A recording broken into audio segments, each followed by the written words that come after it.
ito po nagsulat. Sabi niya, encouragement is the kind of expression that helps someone want to be a better Christian, even when life is rough. Encouragement po daw ay isang expression na you want to help someone para maging mabuting Kristiyano. Kahit na patong-patong ang problema mo. Di ba? Patong-patong ang problema mo. Subukan.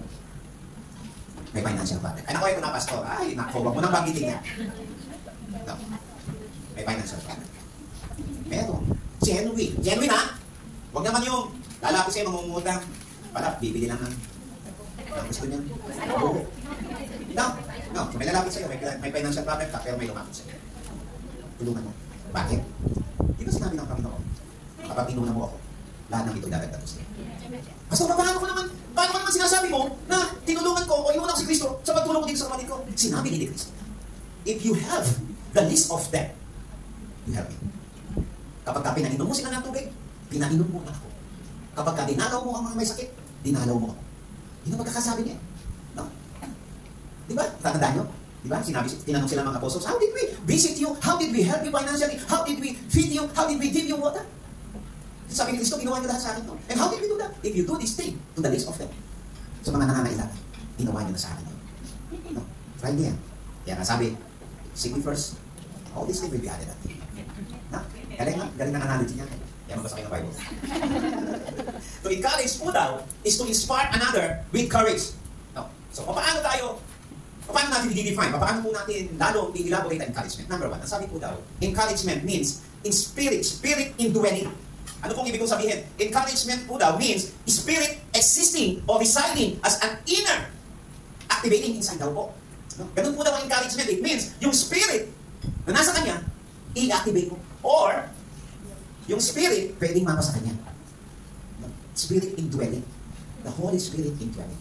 Yung pag-evangelize mo, when you talk to them about Jesus Christ, when you give them the gospel, when you give them the good news, how do they receive the Holy Spirit in them? How do they accept? Because you tell them. Kaya nga po, encouragement means spirit indwelling. In what way? Paano po ito? It is very interesting to note po daw that the Greek word po encourage, the Greek word that they use for encourage is the one that they name in John 14:16. Sabi po dito, and I will pray the Father, and He shall give you another comforter. Sa Greek word po yan is the same as encourager. He shall give you another encourager. No. Yan po ang magkakasulat dyan. Yung word na encourager is another word for comforter in Greek. People usually equate the words of the Spirit with signs and wonders, di ba? Totoo po yan. Kapag sinabing the Holy Spirit is working, they will think about signs and wonders. But, when we encourage one another, we are showing that the Spirit really dwell inside of us. Nakuha niyo yun? Kapag ikaw daw ay ini-encourage mo yung sister mo, pinapalakas mo ang loob niya, it is showing the Holy Spirit ay nabubuhay sa inyo. Yun po ang ibig sabihin, no? Encouragement, I believe, is the best indicator po daw that the Spirit is working in us. That the Spirit is working through a small group. Encouragement means that the Spirit is working eventually in churches. Kapag yung church ay nakaka-encourage, it means the Holy Spirit is working in the church. Nakuha niyo? Kaya nga po daw, sabi ko na po, encouragement means Spirit indwelling. Yung Wednesday group namin, yung Thursday group namin, Spirit indwelling. When you feel encouraged after the fellowship. Speaking of which, yung Thursday group namin, ako active na active yan. Habang kami po ay nagsasaya sa bahay, Thursday, at tandaan nyo, Ate Weng, pag-alis nyo, may message ako kay Kuya Kiko, Pastor, meron tayong fellowship. Nakalimutan ko po. Sorry po. Because they are looking forward for that fellowship. Sabi Thursday, kinanay, sorry na yan. Sa isip ko talaga. Nabala po ako nila Ate Kisa. Okay po. So, encouragement, sabi ko nga, is an indicator that the Spirit is working with you. Lalo po kayo, kapag may mga GC kayo, when you are encouraged, that means the Spirit is working with you. Pangalawa daw, encouragement po daw ay kailangan proactive.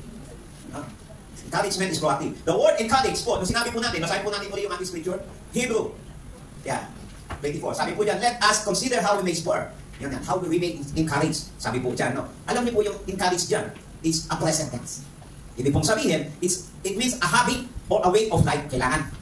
Nangyayari pa rin. No? Present po daw yan, present tense. In fact, Hebrew command us to encourage one another as it is called today. Hebrew 3:13. Basahin po natin yan. Sabi po dyan, 13. Hindi naman 13. Yan. But encourage one another daily. No? Encourage one another as long as it is called today or daily. No? Sabi po dyan, as long as it's called today Kailangan daw, kaya it's a way of life. Kailangan encourager ka. Araw-araw daw. And it's command, it's a command. Utos po yan. Sa Bible po, when it is commanded, kapag inuutos po yan, ibig sabihin, hindi po yan the way of our living. Hindi po natural sa atin, kaya kayo inuutos. No, hindi po natural sa atin ma-encourage. Kaya kailangan iutos. Anak, kailangan mag-encourage ka. No, it means we don't wait for other to encourage us, but we take the initiative. No, we take the initiative. We must encourage even if others cannot encourage. Even if others will not encourage. You encourage. Proactive. No, yan po ang Kristiyano. Note po that we are to encourage one another. That means that it is not only for pastor, it is not only for leaders, it's every one of us must encourage one another. Kahit bagong member ka lang ng group, you still ought to encourage one another. You're still commanded to encourage one another. Encourage, ha? Baka naman ma-discourage pa sa'yo. No. Salita ka ng salita. Minsan ganun po eh. Sa grupo, hindi naman pumaalis talaga yun. Yan talagang talker. No. Speaker. May gusto siya lagi. No. Akala niya naka-encourage siya. Ingay lang pala. Kasasabi, ang dami sinasabi, makaka-discourage pa, no? Tawa kayo? No. So when you open your mouth, especially in a GC, dapat ang motibo nyo hindi para sikat ako. Anak ako. Hindi, no? Dapat ang motibo mo, magsasalita ka, I can encourage someone when I say this. Diba? Humbly. No? Minsan po kasi, minsan sabihin ko, kaibigan. No? Mahal ka to. No? So, alam ko naman alam ko ng GC, no? Kapag ang tao ay nagsasalita ng mapagpakumbaba. Di ba? Alam ko naman ina-appreciate natin yun, ha, mga kapatid. No? Kaya magsalita tayo ng may pagpapakumbaba. No? Alam niyo po, minsan, ako na rin po magsasabi ng minsan po, iwasan po din natin kapag nagsasalita sa group na ganyan. Yung bang sa atin ay panay ako. Ako, ginawa ko to. Alam niyo, may nangyari sa akin. Ganito. At nangyari po ganito sa akin. No, panay ako. No? Me, myself, and I. No? Kadalasan po dapat mag-encourage tayo, magbibigay din tayo ng example sa iba. No? No? Kaya, makikita nyo din nga sa mga pastor kapag nag-preach, pati ako! Pinagpala ako! Mabait ako! Mapagpakumbaba ako! Hindi na, pati ako. Ikaw na lang masaya. Magbigay ako! Magaling ako! Kita po naman natin, tayo po ay matatalino tao. Alam po naman natin, pakumbaba ang nagsasalita. And we appreciate that. In GC, we appreciate that. Di ba kapag alam mo na, ay, GC, hindi ba kayo magsasalita sa sister? Ay, nako. Kaya ganyan. Totoo yun. Ay, magsasalita sa sister. Di ba? Ay, sister magsasalita. Di ba? Tama kayo. Yan po ay review. Kailangan. Magsasalita po para sa kapakanan ng lahat. Hindi para sa akin. Okay? It means we have to encourage one another. Bakit po daw? Encouragement to prevent believer from backsliding. Encouragement. Bakit po? Basahin ko po sa inyo. Hebrew 3:12-13. Sulat po natin. 12-13. Sabi po dito. Say to it, brothers and sister, that none of you has a simple, unbelieving heart that turns away from the living God. Bakit daw nangyayari to? No. And sabi niya, bad. No. May contrast. Encourage one another daily, as it is called today, so that none of you may be hardened by a sin's deceitfulness. Sinabi dyan, bad. May contrast. Ano po yung sinabi niya sa verse 12? Kung hindi ka daw mag-encourage dito sa sister and brother, sabi, none of you has a simple, unbelieving heart that turns away from the living God. Sabi po, if you fail to encourage someone who is a believer, may posibilidad pala that he can turn away from a living God. No? Kapag hindi ka na-encourage, no? Yung pong sabi ka, when a person is discouraged, when we fail to encourage him, especially kung Kristiyano naman, when we fail to encourage him, sin, sabi po dito, sa 12-13, sin can deceive and harden his heart. Okay? Kaya sabi ko, if you have a chance to encourage, especially a believer, gawin mo. Because if you fail to discourage, and sabi dito, if you fail to encourage him, and this Christian, God-believing Christian, is being discouraged, sin can deceive and harden his heart to the point that it becomes simple and unbelieving, leading to that person to turn back from God, to turn his back from God. No. Sabi dyan posible daw na mag-backslide siya. Kung kinakailangan niyang ma-encourage, ikaw hindi mo ginawa. You have the chance. Pwedeng ang puso niya ay tumigas. Laban sa Panginoon. Nakuha niyo? Maybe some of you. Some of you. Yung dati yung katabi, wala na. Yan sa mga kayo tumawa. Kasi yung sabi dito baka naman, kung di ko siya na-encourage during this time of discouragement, wala akong sinabi. Hinayaan ko na lang. Hindi nakakatawa yun. Diba? Meron ka rin pala kasalanan. Nakuha niyo? Ay, tama na. Kaya you have a chance to encourage. And you know what? The Spirit will always prompt you to do that. The Spirit will always prompt you to do that. Kaibigan mo, kailangan mo pagsabi. Diba sa puso nyo, may sa inyo? Kailangan. Kahit hindi nyo makaharap eh. Kailangan tawagan mo. Diba? Ikaw naman eh, makakapotero ang dadagdag kasi. Tapos hindi mo na nakikita sa church. Diba sabihin natin, kasalanan ba? Decision na yun eh. At pwede rin, may contribution din tayo. No? So, encouragement po daw, sabi, can prevent believer from backsliding. Someone wrote, people live by encouragement. Without it, they die, slowly, sadly, bitterly. Ito nga naman, we live by encouragement. Kaya nga tayo nabubuhay. May encourage tayo. May pag-asa pa. Diba? Encouragement po daw, pangapat, is supposed to be intentional. Dapat intentional po daw yan, hindi accidental.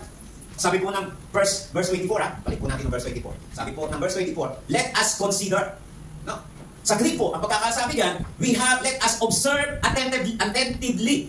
Let us fix our eyes or mind upon how we may encourage one another. Let's fix our eyes down. Let's put our heart, let's put our mind on it. How we can consider one another. No? So, ibig sabihin, intentional. Hindi accidental. You know? Hindi. Good thing, kita tayo ulit. Hindi na. But, intentional. Sister. No? Hey, ganun ba tayo? Sana. Pero iwasan ko. Another review. Unsolicited advice.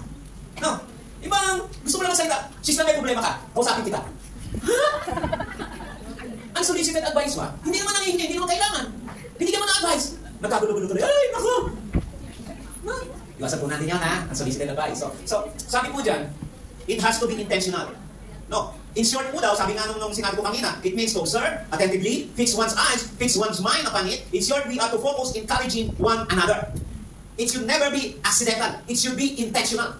Okay? I like how the Message translation write it. The Hebrew 10:24. Sabi po ng the Message, hindi ko na po sinabi yan. Let us see how inventive we can be to encourage one another. No? Let us see how inventive we can be. Diba? Innovative ka lang, nag-isip ka para makatulong. No? Inventive. No, no. So let us think of a creative ways of encouraging one another. Creative ways. Hindi lamang dumaan lang. Mag-isip ka. Paminsan-minsan. Mag-isip, no? Ako makakatulong sa akin. Sabi ng iba, ang hirap naman ang pinapagawa ng pastor pag-iisip kami. Alam mo naman, yun ang wala kami. No, alam niyo po, ang tiyan sumasakit kapag hindi kumakain. Hindi nagagamit. Ganon din po ang ulong sumasakit kapag ang utak natin hindi nagagamit. Kailangan po, we have to be creative. Number 5, encouragement is the purpose of meeting together.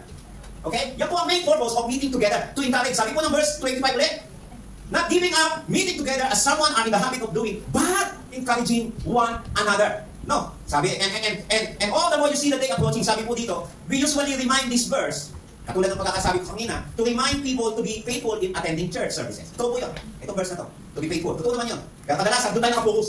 Kailangan maating ka ng church because sabi sa Hebrew 10:25, let us not giving up one another. No. And in congregationally, sabi ng ibang translation, we usually use this verse to remind people to faithfully attending church. However, English yun. However, no, yung sinabi dyan, sinabi po dyan, the conjunction but, no, but encouraging one another. No, yung but po dyan, ano pong ibig sabihin yan? It gives a strong contrast between meeting together and encouraging one another. May big contrast po yan, kaya sinabing but. No, big contrast. Ano pong ibig sabihin ni Pastor dyan? That means po, even if we attend church services, even we attend the GC meeting regularly, but if we fail to encourage one another, we have not obeyed this verse in the full extent. No? Ibig sabihin, umating ka lang. Hindi ka naman naka-encourage. Hindi mo nasunod yung utos dito. Sa verse 25, nakuha nyo? No, para din yung sinasabi ko. Although, joke, pero ito, sinasabi kong, there are 2 commandments. Love your God with all your heart and with all your soul. And love your neighbor as you love yourself. Isa lang inuto, isa lang ang sinunod mo. Kalahati lang ang punta mo ng langit. Kalahati, may pierno. Kasi hindi nasunod yung isa. Ganito din mo yun. Yeah, I attend church. Yeah, I attend GC regularly. Eh, hindi naman ako nakaka-encourage. No. No. Kaya sa Wednesday, hindi ko madami ng testimony kung mapupuno tayo doon. Kung wala mang message, sabi ko naman, mas mahalaga sa akin yung message nyo. Oo. Yun naman. Sabi ko kahit na walang message, basta naririnig ng mga tao yung palakasan, ay, ako, solve na ito. Kahit hindi nyo marinig si Pastor, ako lang yung facilitator. No? Sana sa Wednesday, sulat nyo. Kompleto to. Oo, nako. Totoo po yun. Even if we attend regularly a Bible study in the church, but we fail to encourage one another that we are supposed to encourage, we have not obeyed this verse in a full extent. Encouragement po daw is the purpose of meeting together. Whether it is a worship service, o a GC, small group meeting. Encourage kaya kayo nag-GC. Ha? To encourage one another. Okay? Now let us look on the person of encouragement. Ayan, kanina yung mga way of encouraging. Ngayon, pag-usapan natin yung tao na encouragement para doon tayo magkukuha ng example. No, we need a flesh and blood example so we can see how encouragement works. Diba? Kailangan natin ng perfect example. Let's look on the life of someone whom people know more for his nickname than the real name. Okay? So Bible po may mga nickname. So ito pong name niya, ang name po niya is si Joseph. Okay? Ito mabibigla kayo. Joseph whom? Okay. Pag sinabi, but if I mention Joseph, Barnabas, ay kilala na. No? Si Barnabas. It's an easy to recall yung Barnabas. We see him first in Acts chapter 4 verse 34 to 37. Okay? Yung Barnabas ayan. So pag binasa niyo po yung Acts, yung mga gawa, makikita niyo doon si Barnabas, madami po. Sabi po dito, there was no needy person among them. I think hindi ko naisulat yan. So basahin ko na lang. There was, Acts chapter 4 verse 34 to 37. There was no needy person among them. From time to time, those who owned lands or houses sold them, brought the money from the sales, and put it at the apostles' feet. And it was distributed to anyone as he had need. Joseph, a Levite from Cyprus, whom the apostle called Barnabas, which means son of encouragement. Ay, na-nickname niya, Barnabas ha. Ibig sabihin, son of encouragement. Doon siya kilala. Sold a field he owned and brought the money and put it at the apostles' feet. Acts chapter 4 verse 34 to 37. Sa totoo lang po, yung mga kaibigan natin, they give us nicknames. Either to shorten our names, di ba? Kasi minsan, ang pangalan mo, Nocobia, Maria, Nocobia. Napakahaba, no? No, kaya tatawag si Emmy. No, Emmy. Maria. Maria, Nocobia. No, so Emmy, hello, may speak to Emmy. So, friends give us a nickname, either to shorten our name, or to point out a facial or a body feature. Now, di ba? Totoo naman, katulad po ako, nung high school ako, from first year high school to fourth year high school, hindi po ako kilala ko din. Ang pangalan ko po, Kulot. Huwag kayo tatawa, kano naman nangyari yun? Ano? Kaya po buong school namin, kilala si Kulot. Kasi Kulot po ako. No? Kaya nga nung nag-reunion kami, tawag sa Kulot! Tawag sa naman sa akin eh, babati na Kulot! Maria. Wala na yun. So, nickname, to point out our facial or body feature, or highlight our character in us. Diba? Yung character mo. Joseph earned the nickname Barnabas for his unselfish sacrifice act of selling the field to support others. Kaya tawag sa kanya, the son of encouragement. The book of Acts singled out Barnabas among those who sold their properties to help others. Kumbaga, nag-iisa sa sinabi ito sa Bible, the son of encouragement. Totoo lang, hindi natin alam, baka madami din naman gumawa nun na nagbenta at nagbigay doon sa church. No, but he was singled out in the books of Acts. Either the donation was so big that the apostle noticed it. Pwedeng gano'n. Napakalaki siguro ng binenta niya at napakalaki ng donate niya. Or he himself ay yun ang trend sa kanya, na mapagbigay siya. Pwede rin, kasi Barnabas, si Joseph, ay talagang mapagbigay. Kaya tawag sa kanya, the son of encouragement. No. Whatever the reason may be, yung mga apostles, call him the son of encouragement. Or the one who encourages others. Yan ang pangalan, no? Note that it was not Barnabas or just any other Christian who nicknamed himself the son of encouragement. Hindi lang po, mga kaibigan, hindi lang po mga normal na tao. Sino po nagsabi sa kanila, nagbigay ng pangalan sa kanila, sa kanya? Mga apostles. Mga follower ni Christ who put the seal of approval to him. He is named the son of encouragement. Barnabas, hindi no? Sila ang nagbigay ng approval. No. If I would get, so tanongin natin sarili natin. If I would get a nickname for who I am, what I am doing, what would it be? Baka, Pastor, Marisol. Hindi magsunso. Ayun pa pala, Marites. Ano ba pangalan ngayon na uso? Tama ba? No, what would it be? Ay, nako. Paano mo pinapatamahan yung si misis ko? Di mo mahilig pang balot yan. Di mga inuwi natin Sunday. Kumanta na kami, no? Now, if my life would be reduced to a name, what would it be? Would it be Barnabas? Or would it be Barnabas? Ito po, number one. The person na encourager is the one who believes when no one else would. Diba? Yung wala nang maniniwala sa tao ito, ikaw pa ang naniwala. Ikaw pa ang nabudo lang yan. Diba? Ikaw ang kayang budulin. No? Encourager is the one who believes when no one else would. No? We find Barnabas in Acts po, kung makikita natin dyan. Bakit po nag-appear doon si Barnabas? Maasyoso siya. Pinapakailaman niya si Saul. Sino po si Saul? Whose name will become Paul later. No, pinapakailaman niya si Saul. Alam niyo po, nung pagkakataon yun, Paul was just become a new believer. No, bago pong believer si Paul noon. But, bago naging believer si Paul, ano pong ginagawa niya? He persecuted Christians. In Acts 9 verse 26-27, sabi po dito, when he came to Jerusalem, he tried to join the disciples. Si Paul po daw. Okay? Gusto niya makihalo doon sa mga disipulo. But they were all afraid of him, not believing that he really was a disciple. Gusto niya makihalo doon sa kanila.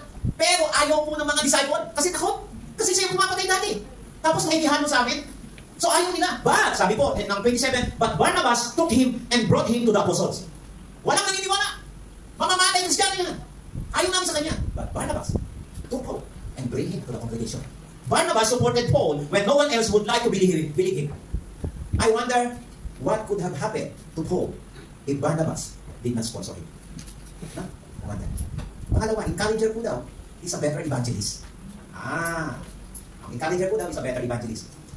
Later on po, Barnabas gave Paul his first ministry break. Isipin nyo, si Barnabas ang nag-designate, ikaw, punta ka dito, punta doon. No? When God opened a door in Antioch, maganda punta niya, Antioch. The early church sent Barnabas there. The first Christian church, okay? The early church sent Barnabas there. And then sabi po dito sa Bible, sa Scripture, when he arrived and saw the evidence, no, Acts 11:23 to 24. Sabi po dito, when he, Barnabas, arrived and saw the evidence of the grace of God, he was glad and encouraged them all to remain true to the Lord with all their hearts, and a great number of people were brought to the Lord. Isipin niyo yun. In-encourage ni Barnabas, nung pumunta sa Antioch, nakita niyo yung mga tao, in-encourage niya. Ano nangyari? Ang dami pong naging follower ni Christ nung in-encourage niya. So he was true to his nickname. The encourager encouraged them. And here we also find that to encourage people is to ask them to remain faithful to the Lord. Yun po yung encourager. Kasi sabi niya dito he was glad and encouraged them all to remain true to the Lord with all their hearts. So ang encourager po daw is a very good evangelist because people tend to be faithful with the Lord because of the encouragement. No? Alam niyo po, encourager daw encourager po is a godly investor. Nag-i-invest yan. Maka Diyos. Barnabas could have taken to Antioch war for himself. No? Kasi nung pinadala siya, pwede siyang solohin niya. The first Christian church, pwede ko solohin ito. Yet he took time, money, and effort to search for Paul in Tarsus. No? Bago siya pupunta, hinanap muna niya si Pablo. No, sabi po ng Acts 11:26. And when he found him, he brought him to Antioch. So for the whole year, Barnabas and Saul meet with the church and taught great numbers of people. So, ano pong ginawa? Si Barnabas, he invested in Paul. And he paid off. Sinama niya si Pablo, kasama niya sa Antioch, ang madaming naging follower. Note that in his own, Barnabas brought a great number of people. In Acts 11:24, bago niya dinala si Pablo doon, bago niya dinala. He brought a great number of people to the Lord. Acts 11:24. Pero, nung naging 26 na, in verse 26, sabi niya, but with Paul and his team, they taught great number of people. Mas dumami. Nag-invest siya kay Paul. Niyayaan si Paul, kasama ka dito.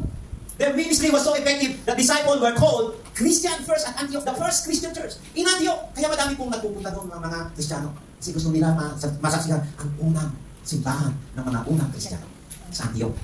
May mabilis in Greece. No? Sabi po, pangapat, encourager is a man of second chance. A man of second chance. Now, when God sent the team on the first missionary trip, si Barnabas po yung trip niya. Ganito po nangyari, no? Barnabas took with them his cousin, John Mark. Pinsan po ni Barnabas, si Mark. No, yung nagsulat po ng Mark. Okay? Si John Mark as their helper. But sabi po ng Acts 13:13. But when Paul and his companion put out to the sea from Paphos and came to Perga in Pamphylia, but John, Mark, left them and returned to Jerusalem. Iniwan sila ni Mark. Iniwan sila sa hangin. No, papunta sila sa mission nila, iniwan sila. John, Mark left them and returned to Jerusalem. Bakit po kaya? No, sabi nga ng mga eskola, probably John's act ay nagselos. Bakit? Kasi ang alam nila, ang leader, si Barnabas. Bakit nakakasama si Pablo? Baka daw may jealousy. Kaya siya bumalik. Pagkakasabi ng study, but it appears that the Barnabas did not even mind the ship. Ganito po si Barnabas. Kasi, kung makikita nyo, ang kasulatan sinasabi, Barnabas and Paul. Lagi po, siya ang una sa biling. Barnabas and Paul.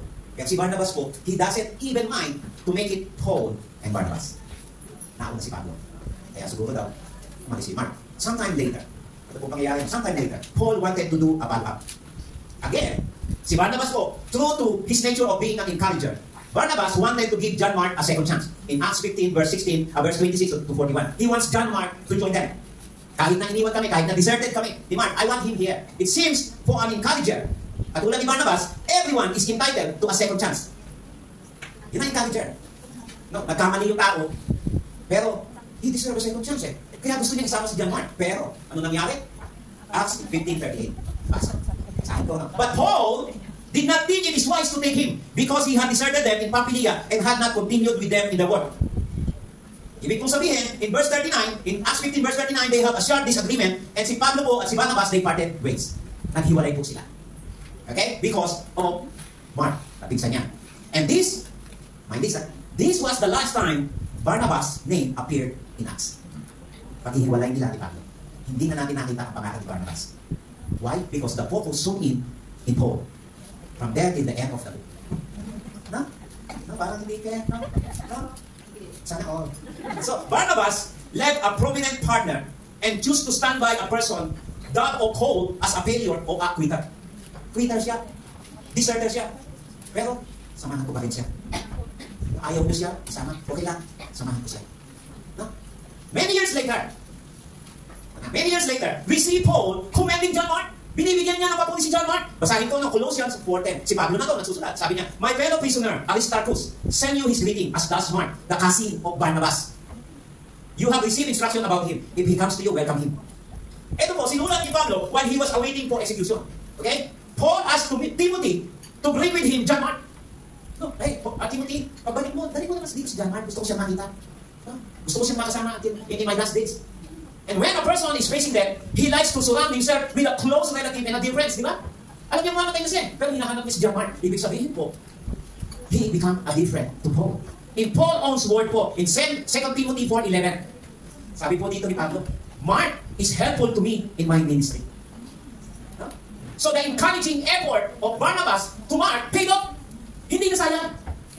Nagkaroon ng malaking silbi. Because si Pablo mismo nagsabi, yan si Mark, ang laking naitulong niya sa aking ministry.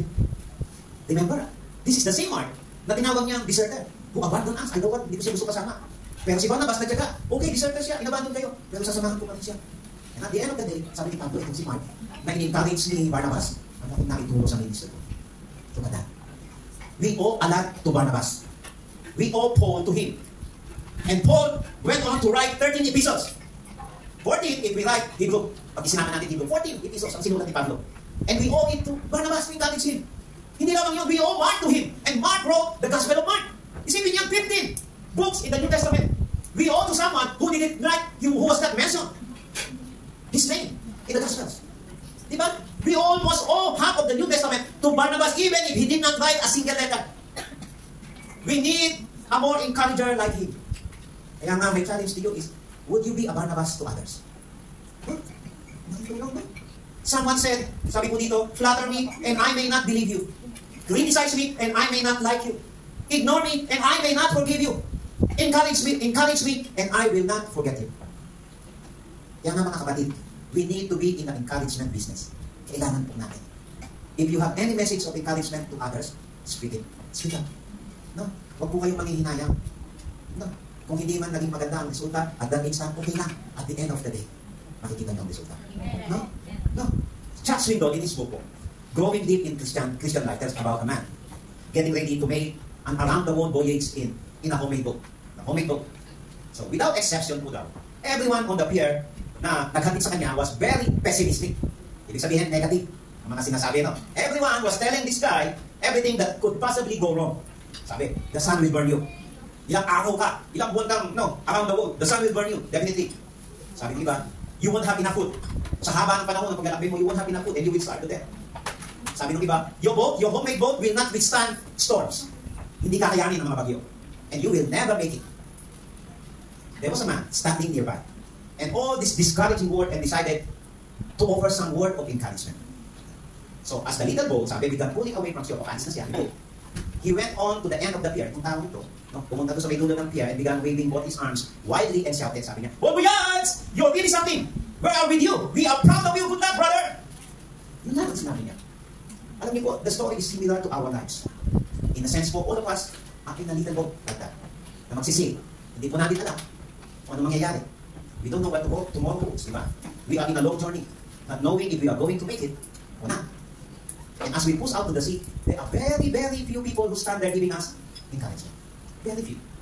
No. Most are only critical or negative. Kaya nga sabi, there are many discouragers in life, but very few encouragers. Diba? Question is, which one are you? No. Remember the story of Barnabas. Remember there is a power in your encouragement. Who knows that the people you encounter, the people you give encouragement today, could somehow make a huge difference on the life of others. Yung binigay mong encouragement today, hindi mo alam, parang araw, itong tao ito, in-encourage mo. Madaming na-encourage, madaming natulungan kita. Ibig sabihin, kasama ka doon. Kasama ka sa equation. Alam niyo po, the church will never have a shortage of people who wanted to be its hosts. Ibig kong sabihin, marami po. dito sa church, hindi po tayo magkakaroon ng surveys na gusto maging Pablo. Di ba? Na maging well-known, na maging umangat, maging kilala. Madami. Madaming Pablo na gusto tumulong, madaming Pablo na gusto mag-spread ng good news sa iba. Madami po tayo. But, very people are willing to be Barnabas. Many people are willing to be Paul. Very few people are willing to be Barnabas. Tanong, sino ka doon? Sino ka? Question is, are you willing? Diretso ko na. Are you willing to be its Barnabas? Hindi lamang maging Pablo, kundi maging Barnabas. Maging encourager. Someone who speaks encouragement. Someone who will stand beside someone who needs a second chance. Someone who will be there when no one is to be there. Diba? Diba? Ikaw pa rin ang pupunta kahit walang gustong pumunta. No? Ikaw pa rin yung gustong magbigay ng second chance. Yung iba ayaw na magbigay ng ibang second chance. Ikaw pa rin yung encourager who believes when no one else would believe. I do that, man. No? Bilang Kristiyano po, napakahalaga po ito. No? Wala. Okay lang. Wala na ba?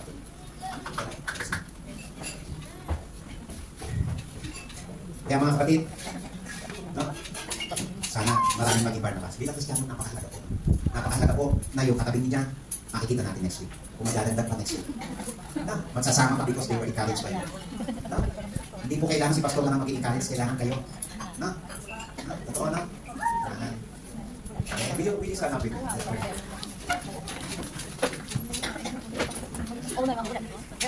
Will you bow your head? Totoo nga po. The very few ang encourager, Panginoon. Sana ang Grace Life Church, mapuno kami ng encourager. Mapuno kami ng isang Barnabas dito, Panginoon. Kasi yun naman ang gusto mo sa amin bilang Kristiyano. Gusto mong maiakay namin sila patungo sa'yo. Gusto mong maiiwas namin sila. No, umalis din sa tabi mo. How we can do this if we become one of the encourager.